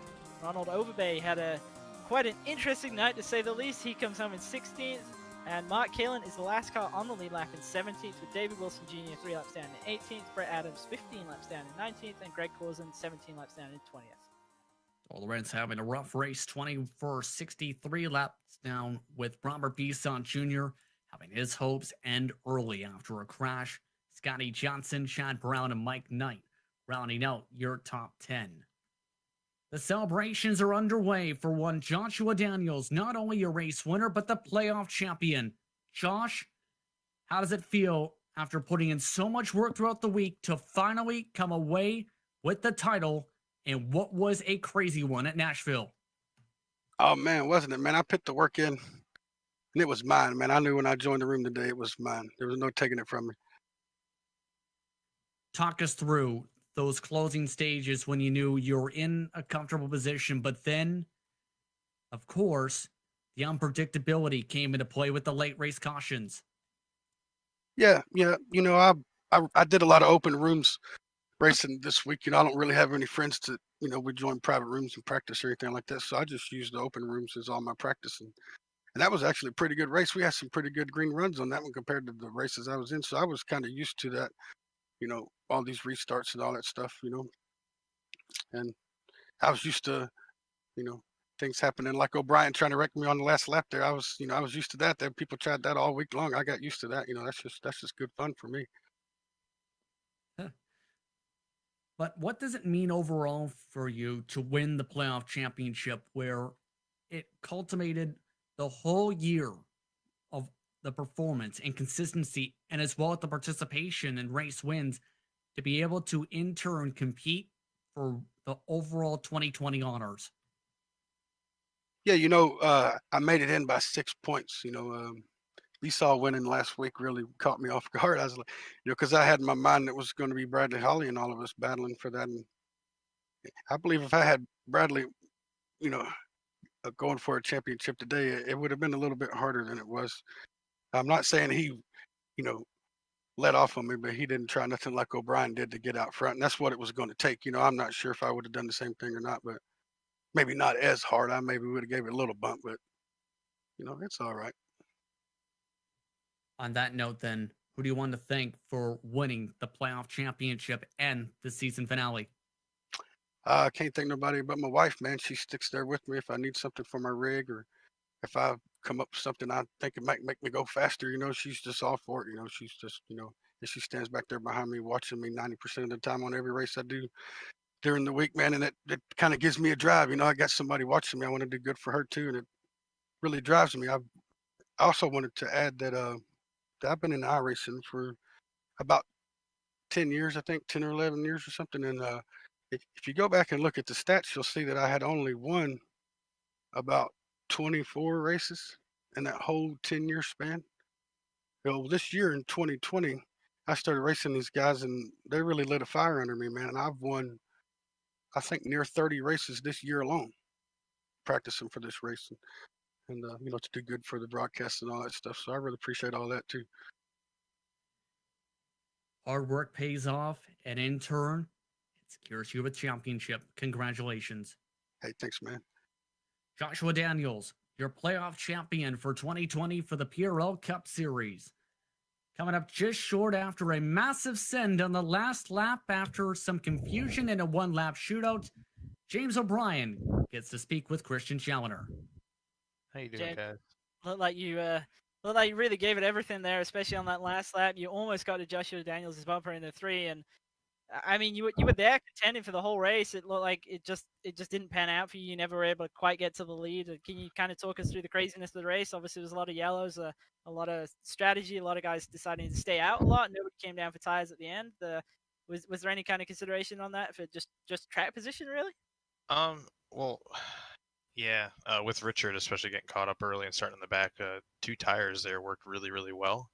So we kind of had that in the back of our head the whole time. That's how he actually got to the lead. As for me, my whole game plan was to get control and stay in control. Obviously, that didn't happen. I came up just short of the pole, and I kind of had to fight other cars to get back to Joshua. But once I would get to him, we'd either be even, or he'd get me a lap, or I'd get him a lap. So it was kind of just like a crapshoot. I feel like if I didn't get caught up in somebody coming across my nose in the middle of the race, I don't remember who it was, but if I didn't get caught up in that, I probably would have had that last little extra bit of downforce I needed for the turn. My tires were absolutely gone at the end, and like any championship contention driver, I feel like you got to try no matter what. On the last lap, you got to give it as much as you can. I almost got to him. I think he got loose too because I saw him slide up, and I was spinning the tires coming out of 4 trying to get back down there, but I guess, yeah, it was just too far out. Yeah, it looked like you both kind of really drove deep into 3, and obviously not quite able to get it done. But you got to be relatively happy with, especially how this last quarter season's gone. You've won races, you've contended realistically the whole year, and I know it sucks to finish second, but you've got to be happy overall, right? And you got to kind of think that it's going to be it's a good place to start for next year. Oh yeah, we're actually pretty good at open setups too. Richard and I used to be on the same team, or kind of on and off on the same team, but he's real smart, and the people we have around us are a really big help too. And it was a good season. It wasn't so much for Richard. He kind of had some bad luck this season, but I was happy to take his spot in a few of those races, like at Bristol and Phoenix, of course. But yeah, just one spot short. But hey, the team championship, that's cool. Yeah, absolutely. I mean, you guys were winning races almost the entire year, so the team championship was pretty much a formality, I have to say. Yeah. We were pretty certain that you guys were going to pick that up, and congratulations on that. And you mentioned a Thank little you. bit about next year in terms of open setups. There's also longer races. Do you think that's going to kind of change the complexion of the races? Do you think we're going to see some different strategy options, and especially with open setups, do you think we're going to see drivers kind of building for long runs or short runs, or kind of where'd you see the league going with those changes? We used to have that way, and that's when Richard and we weren't teammates at the time, but I feel like we were the most competitive against each other. I think it was also a 90-minute length. I'm not a big fan of this hour stuff because it can come down to finishes like this where it sometimes forces you to not drive clean. With that, you can kind of settle into a race and be a little bit more patient and hopefully keep your wits about you or whatever. That's my hope. It kind of was that way a couple years back, and I'm excited to go back that way. You should know pretty well with Coke Series too. The races will be shorter than yours, but probably be built in a similar style. Yeah, I was always a fan of longer races, and yeah, it's going to come down to kind of figuring out what you need to build for in terms of run length, sort of based on past history and so on. So I think you guys kind of all well versed in that at this point. It'd be definitely going to be interesting to see how it works out. Obviously, pretty big change from going from the fixed setup kind of racing that we've seen all year long. So a lot of new people I feel like will be fast that weren't fast before. I'm excited to see who excels at that, you know? Right, exactly. We're going to have to watch out for new people, new teams, and yeah, we're definitely going to be along there and watching out for that. So we'll see you there, I guess. And before we let you go, is there anybody that you'd like to give a shout out to? You guys for hanging in there with us for 40 races, or not all 40, but close enough. And Athlete Booker and Moto Million Autos, Athlete Booker Team Hype, I'm sorry. And then Richard for being a great teammate, James Dewar for filling in, and he ran a hell of a race this race. I was shocked to see him up there with me. He was giving me some hell later on. Everybody that watched, hopefully they're excited for next year. Well, thank you for coming and chatting with us, and once again, congratulations on the great season, the second place finish overall in the playoff championship, and we'll see you next year. Thanks, Christian. Once again, that's James O'Brien representing Athlete Booker Team Hype. Team champions O'Brien, second in the playoff championship. Pat Harvey came home third in this race today, and he looked to try and play spoiler. Pat, talk us through your race and for SGE eSports and what it was like for your team, knowing you had, at one point, a driver competing for that playoff championship in your stable. Yeah, I think the main focus was really at first just to stay out of Rob's way and hopefully hope he could make it to the front. And really unfortunate for Rob there. That was a shame. I think both my teammates went down on the same lap. That was unfortunate. But just staying out of trouble was the main focus after that, and did okay. How was it like trying to drive around this racetrack, knowing not just the history, but as well the fact that it's so difficult with these cars because every different car type, it's not like, say, a Bristol where you can match the rhythm and pace. You have to drive each car just about completely different here. Yeah, I didn't do any. This was the first time I've raced on this track. Actually, it is quite treacherous. A lot of bumps through the turns. Just got to feather the throttle. That was the main thing. So But yeah, it was pretty challenging, sketchy a lot of times, but it makes for really fun racing. How would you describe your 2020 overall in the Cup Series? Good. I had a great time. I'm still butthurt about Bristol earlier this year. That was sad. I really shot myself in the foot there, and but I was glad to come back to a short track where I could, be near the front again. So this was a good way to end the year. Overall, though, how do you look to try and carry momentum to 2021, knowing things are going to be shifting over to longer races, open setups? Your thoughts on that and how to try and move forward to there if you plan to compete then? We're pretty excited about it. I don't know too. I've not done any open setup racing. Don't know too much about open setups, but uh, my team and I, we feel like we can be pretty competitive, and we like the long runs. So hopefully these longer races will present some longer green flag runs, and we can be pretty competitive. We hope. See how you do indeed in 2021 throughout the year. But on that note, anyone you want to thank for your run tonight? My teammates at SGE eSports, Rob and Scotty, they're really helpful all year long. And you guys for putting this on, and Precision Racing League. You guys do a great job, and the league is awesome. And also want to thank my wife and my dog at home.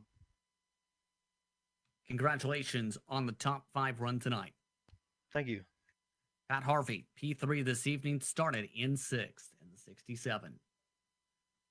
Standing by as well, the winningest driver throughout the year, also representing Athlete Booker Team Hype. It's Richard Regan Jr., who did not have the best of nights. He's with Christian.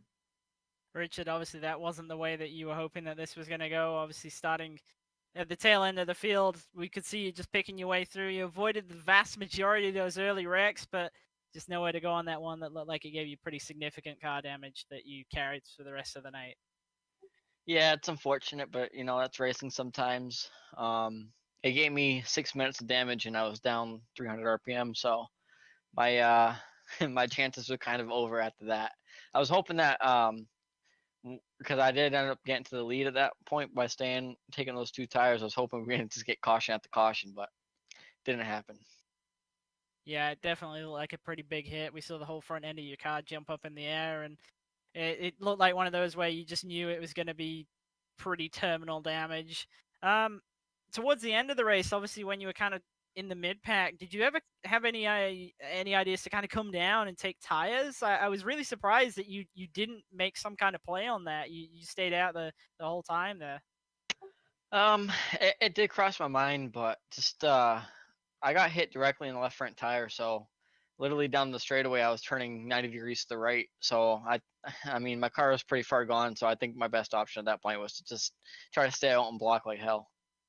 Yeah, we definitely saw in the mid portion of the race when you did have the lead, you really did not want to give it up, and I can totally understand that. Obviously, short tracks, track position is absolutely everything, and I know this isn't the result that you would have wanted. Obviously, not coming away with the playoff championship, not coming away with the season 4 title either, but you did win 3 of the 4 championships in terms of the regular season championships over the course of the year. So you got to be pretty happy with that, right? I mean, you won the most races. You were clearly the guy to beat every single week, and we're hopefully going to see you back here next year, right? Yeah, I'll be back for 2021. I think we got about 20 wins in 2020, so we got a lot of momentum, and we got a lot of big things coming to Team Hype, and with the open setups coming next year, I think it's going to be really, really good for us. Well, we're definitely going to be there watching, and we hope to see you back there, and I pretty much expect to see you winning races again next year. And before we let you go, is there anybody that you'd like to give a shout out to? Yeah, I got to give a shout out to Tommy Milner and Ty Stover, Athlete Booker Team Hype. They came on board with me and James this year, and we're putting together a good package for 2021 that we'll be announcing soon. You can go to our Twitter and Team Hype Twitter page and expect an announcement soon. I got to thank James O'Brien, James Durr. Congrats to Joshua Daniels on winning the championship. He drove a hell of a race tonight. he's definitely improved a lot over the season, over the entire year, and it's nice to see him win it. Everyone that watches every week, but everyone at Barbie-Dale Earnhardt Legacy Esports, Athlete Booker, Multiple Sclerosis Society, Susan G. Komen, Abruzzi Racewear, Oculus Glasses, Neonism Paints, just everybody. Well, thank you for coming in and chatting with us, man, and good luck for next year. Thanks, guys. Once again, that is Richard Regan Jr., winningest driver in 2020 overall, as mentioned. Half the victories went his direction. Christian, it's been a heck of a 2020 from start to finish. We've seen plenty of different competitive drivers come and go, but the majority of the field stuck through every single race throughout 2020. Your thoughts after a successful year? Well, it's obviously been pretty good for us to kind of commentate along with, and it was my first time really covering a championship all the way from the beginning to the end, so that was pretty cool too. And it's cool to see guys returning every single week, because obviously you get to know them, you get to know their style of racing, you know what's going to suit them in terms of long runs, short runs, that kind of deal. And I know there's obviously big changes coming for the championship next season with open setups and longer races, but I hope to see the vast majority of the field return for that. I know it's going to be a bit of a step up for some open setups. It's not really everybody's bag, but I think we're going to see, especially the guys who are contending this year, they're going to be back, and I think we're going to see another good championship battle. It's going to be very critical, I think, absolutely, to see who can transition the best, because there's, of course, a lot of competitive levels of the different parts of the oval side of the sim, and keep in mind, for these races, it's usually towards the end of the week, so they have essentially the week to see how things play out. In other words, whoever's been able to prepare the best and who has the best knowledge and the best grouping of competitors to be able to work together could in turn win the title and dominate the season, Christian. Yeah, absolutely. You've always got to watch out for somebody kind of stealing a march, especially early on in the season, especially if there's going to be the playoff championship style again, in terms of spanning the whole year. There's going to be a factor in that, and I think for sure we're going to see more of these drivers are going to be more in the official series, obviously practicing. That's the only way to know if your car's any good.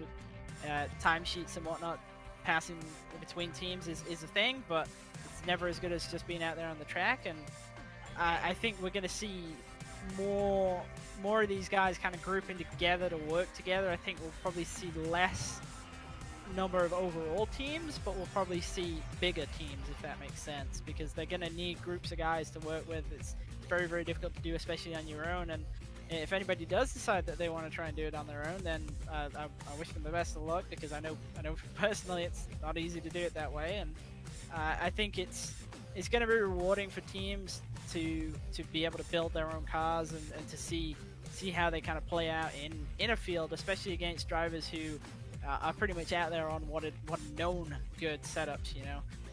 It's a good benchmark to have. It's going to be a lot for these drivers to endure and to learn from, to say the very least, not just from this season, but for next year. They have a full month to prepare, sort themselves out, and to be prepared by the time they hit the racetrack. Come 2021, Season 1 on the iRacing service. Main thing is, for these competitors, it was one where we've seen multiple different winners, multiple different throwers, multiple different chills and spills. But in the end, it's Joshua Daniels who takes the playoff championship, while Bradley Holly clinches and secures one more title to his trophy case. Richard Regan Jr. as well, with 3 straight championships, reaches a mark seen only previously seen by Bradley Holly himself.